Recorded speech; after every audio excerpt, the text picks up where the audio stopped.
žybose. Vidurkis maždaug 9 taškai, tačiau šiandien būtent Šalinga pirmajame kėlinyje imasi iniciatyvos. Buterlevičius 3 taškai, 15-11. Tritaškiai yra veiksnys, kuris leidžia Rūdui.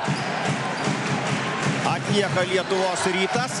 Kėlinys artėja prie pabaigos ir tai yra kėlinys, kuris leidžia mums tikėtis gero ir įdomaus krepšinio šiandien.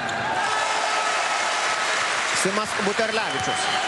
Eibutis kol kas pelnė tik 2 taškus, o rezultatyviausias Lietuvos Ryto komandoje tai Rysas Raisas su 6 taškais. Steponas Babrauskas bandė pridėti 5 tašką dabar, tačiau gavo bloką nuo to žaidėjo, su kuriuo treneris. Jūsų ekranuose Prienai ir tas blokas, kurį Steponui Babrauskui išrašė. Štai čia Simas Buterlevičius, buvę komandos draugai šiandien priešingose barikadose.